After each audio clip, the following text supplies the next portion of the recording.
Next, a student studying a master's at the University of Bath has come up with an idea which is about to be shipped to northern Iraq. With a background in engineering, Nav Sawhney wanted to use his skills to help families who are living on the margins.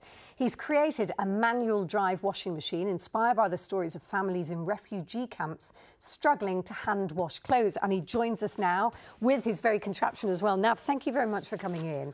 What gave you the idea to do this in the first place? Yeah, so I was actually on sabbatical, taking a break from my engineering career here in the UK. I was in South India, working in the humanitarian sector. And it was there where I was in a village. My next door neighbour, a lady called Divya, became a good friend of mine. And I used to see her doing this back-breaking work on the hands and knees, hand-washing clothes, and she used to complain day after day. And it was actually that inspiration from... And you've actually called it after her as well, haven't you? Yeah, I nicknamed the prototype after David. So how hard is it to coordinate? I know you've got a whole team in place, but to coordinate to get something like this out to Iraq? Yeah, it's not just me. I have an incredible team behind me, dedicated individuals that are passionate about the cause and the story. I'm sure it's not easy though.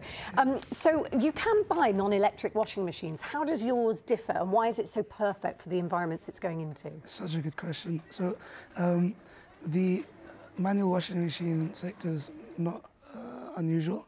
It exists, but actually no one in the world right now is developing a solution for the humanitarian or development context for people who actually really need it, and that's our unique point. Okay, so how is it different then inside, or is it what it's made of, how light it is? Yeah, so we take a data-centered approach. We go to refugee camps, interview refugees, and they feed back what they want. So they want big drum capacity.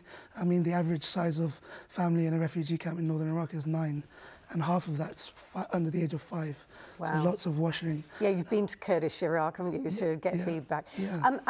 And finally, a lot of your inspiration, if you don't mind talking about this, has come from your dad, hasn't it? Because he went through fleeing. Correct, yeah. His life.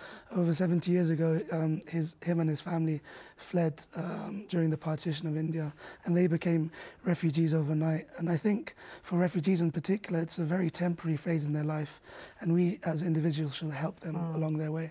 And you have, it's incredible. It's going, look, 50 of them going out at the end of February. Correct. Thank you so much for coming in to talk to us about it now. Thank you, Alex.